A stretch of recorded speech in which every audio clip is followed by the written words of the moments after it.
Hi, everybody. My name is Karan Samtani. I'm in grade 11 and I go to Livermore High School. Hello, I'm Michael Francesconi. I'm also a junior at Livermore High School. Today we're going to be presenting SkyFarm, which is a STEM solution to NGN goal number 1, which is to attain food security and eliminate hunger and provide an affordable supply of food. We would like the judges to be playing the role of social entrepreneurs.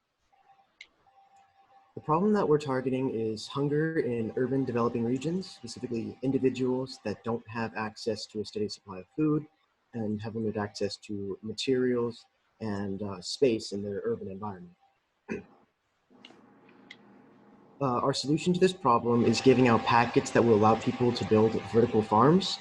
Vertical farms can grow more food in a limited amount of space, and in the packet will provide materials to them that they do not have to build the SkyFarm, and they will use materials they also have materials that they can use to build the product for themselves. Sending the materials that, or leaving out the materials that they would have in the packet cuts down on costs and allows our product to reach more people. So in the packet, we're going to be giving them seeds, a blueprint, fertilizer, blade, and rope. The seeds we chose radishes, turnips, and yams because these three are hardy plants and they can grow in most regions of the world. They're also very nutritious, which would allow them to sustain themselves. A blueprint is to help them build this farm. The fertilizer is to help, of course, grow the seeds, and then the blade is to cut the rope. There's no nails involved, and it's just a vertical farm, as you'll see later. So this is our prototype. Unfortunately, we're not able to get all the plants on it because of the COVID-19 shutdown. But all of the horizontal rows you see there would be filled with plants of containers that they can find themselves. The wood here we wouldn't provide because that's something that a lot of people have access themselves. It doesn't have to be wood. It could be any material that they have, like bamboo or just sticks or whatever that they might have. The product here we have, it can be bigger, it can be smaller, it could, depending on the needs of the person or the family, the individual. And it doesn't require any sort of power tools or any special equipment. It only requires what we give them and then basically the wood or the structure material. The prototype that we have is 4 feet tall by 2 feet wide. Again, it can be larger or smaller. We built it to this size so we'll be able to easily move it around. And the blueprint, which is we show them how to tie the lashings, which are located around the product or SkyFarm, with the rope that we give them. And this will, there's no words or reading at all, so it doesn't cross language barriers. There's nothing restricting that, so it can, again, reach as many people as possible. We are asking for $100,000, which would help us start to spread the product domestically. With the $100,000, we could package, create, and ship 10,000 units, which would help the local hunger in high-density regions here.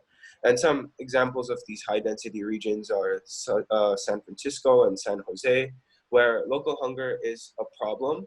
And with this solution, they would be able to sustain themselves.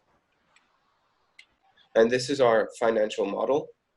As you can see, rope makes up the majority of the cost. And that's because we can't buy rope in bulk yet. Another big cost is shipping, because we have to account for all areas.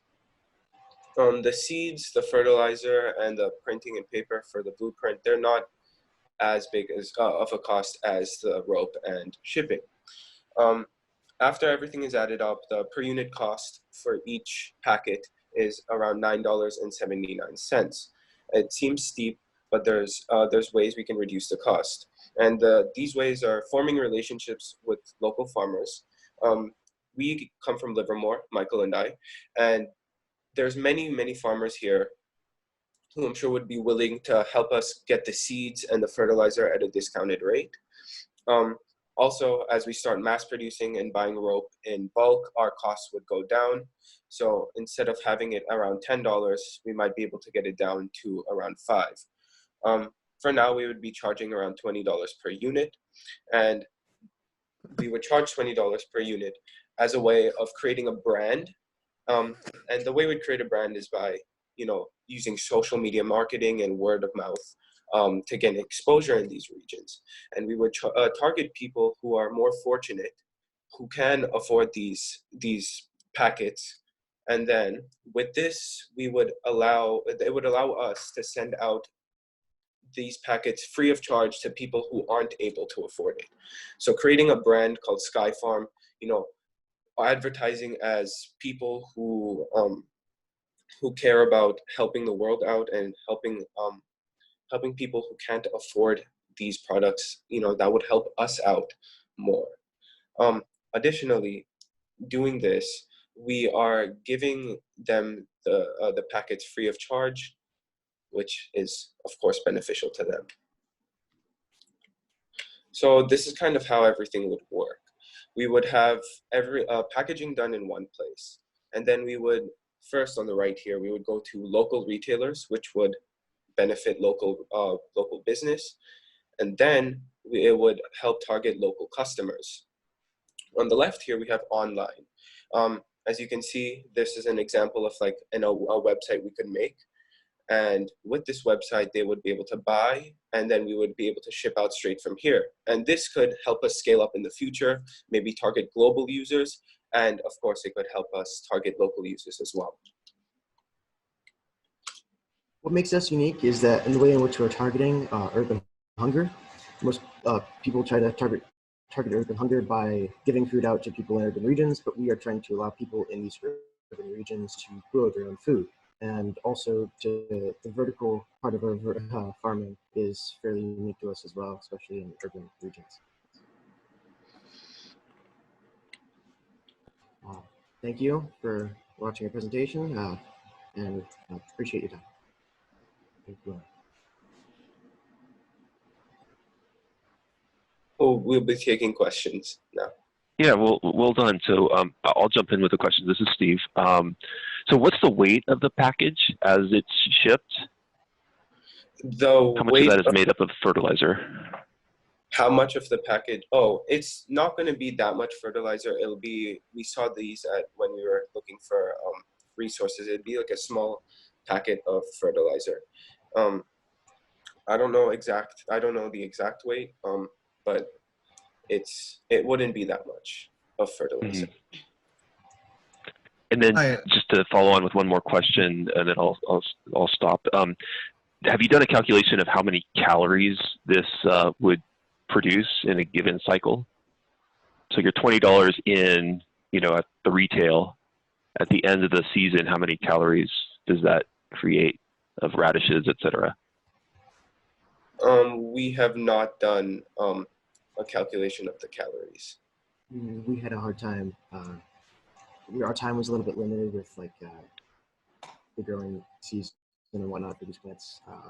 So we didn't quite measure it, and we also didn't have again all of the plants. So it was a little bit difficult for us to get an idea.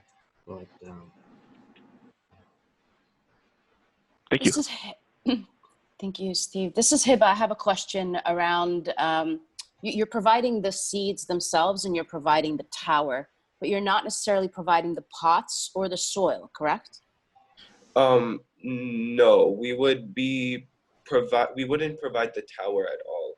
It would be more like they would get the wood or whatever resources are convenient to them, and then we wouldn't be providing the pots either. It would be the seeds, the blueprint, rope, and the blade to cut the rope. Also based on what people need, if we find that there's a lack of materials out there that people do not have, we can also then include that in the package if need be.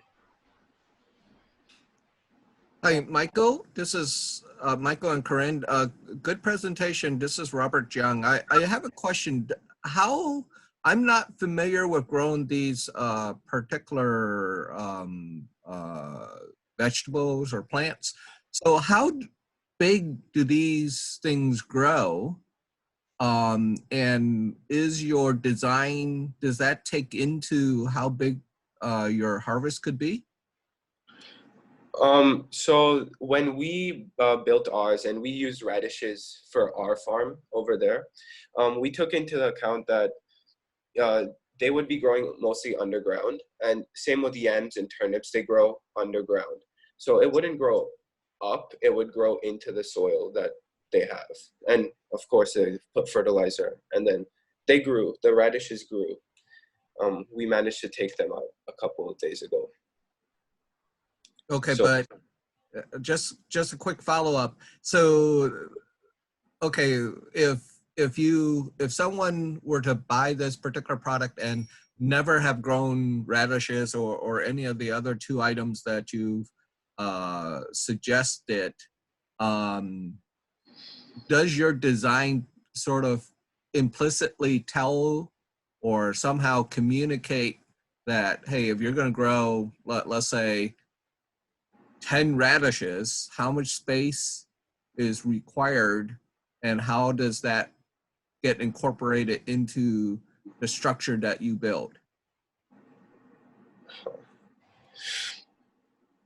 yeah, so it would help. We would provide that sort of instruction to on how much spacing to give for the radishes. We would also provide the instruction of how many seeds to put in each pot, sorry, and then based on that, it would yeah, we would provide that instruction. Okay, thank you. Hey, this is Mark. A couple quick questions. Do you anticipate any problem with access to soil and water if they're in an urban area? Sorry? Yeah, sorry. Do you anticipate any problems with getting soil and water if they're in an urban area? If they're in an urban area, I don't think soil would be too much of an issue, and water wouldn't be an issue either. However, there might be, or there would be some problems, yes, with getting that those sort of resources. And as Michael said earlier, based on the needs of the individuals in the regions, we could change what we ship out to the people.